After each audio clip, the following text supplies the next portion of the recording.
Assalamualaikum warahmatullahi wabarakatuh.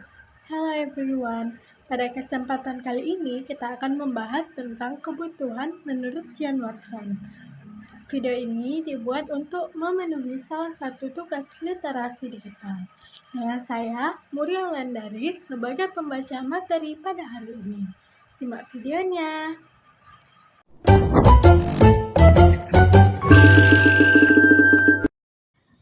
Di sini kita akan membahas tentang konsep kebutuhan menurut Jan Watson.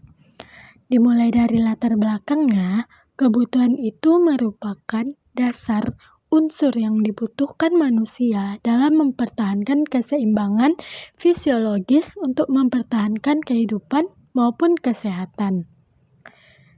Dalam pengertiannya, kebutuhan dasar pada manusia merupakan unsur-unsur yang dibutuhkan manusia dalam menjaga keseimbangan baik secara fisiologis maupun psikologis yang mana bertujuan untuk mempertahankan kehidupan dan kesehatan. Next, biografi Jan Watson.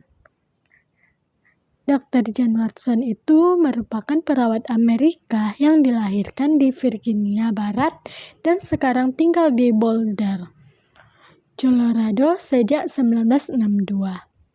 Dari Universitas Colorado memperoleh gelar BSN di bidang keperawatan dan psikologi. Master di bidang keperawatan kesehatan jiwa, melanjutkan PhD di bidang psikologi dan konseling pendidikan. Dia juga merupakan profesor keperawatan di bidang ilmu caring di Universitas Colorado, Fakultas Keperawatan, dan merupakan pendiri dari Pusat Human Caring di Colorado. Next, kita bahas tentang kebutuhan menurut Jan Watson. Pandangan teori Jan Watson ini memahami bahwa manusia memiliki 4 cabang kebutuhan yang saling berhubungan.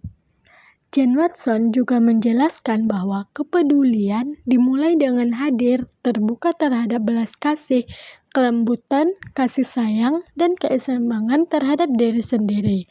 Hal ini dianggap penting sebelum seseorang dapat menawarkan keperawatan penuh kasih sayang kepada orang lain.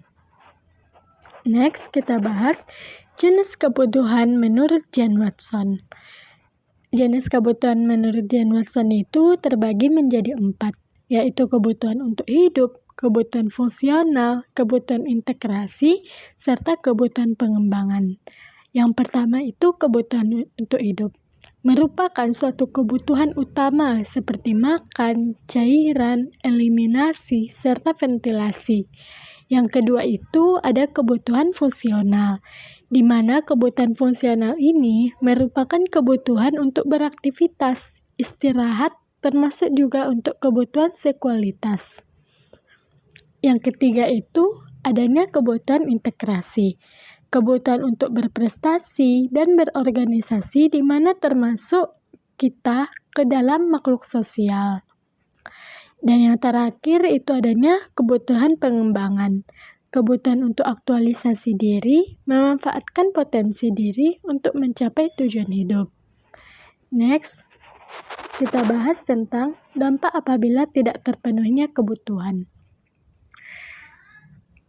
Kebutuhan itu merupakan hal yang paling utama dalam kehidupan kita. Dampak-dampak apabila tidak dipenuhi kebutuhan mungkin sangat fatal ya, seperti gangguan aktivitas sehari-hari, beresiko tidak dapat bertahan hidup, munculnya kemiskinan, serta sulit majunya negara yang berkembang. Next, kita bahas tentang kesimpulan. Dari hal-hal yang kita jelaskan tadi, kita dapat memahami bahwa pemenuhan kebutuhan dasar manusia itu sangat penting untuk keberlangsungan hidup, serta untuk menjaga keseimbangan fisiologi dan psikologis, sehingga kita dapat mencapai kebutuhan dan kesehatan yang optimal, dan bisa menjalankan aktivitas sehari-hari dengan kelancaran. Sini saya sudah menyediakan daftar pustaka. Kita tutup.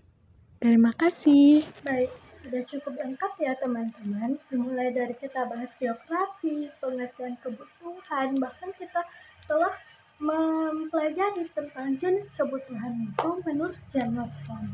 Sekarang saya Muriel dari pamit undur diri. Terima kasih atas perhatiannya. Assalamualaikum warahmatullahi wabarakatuh.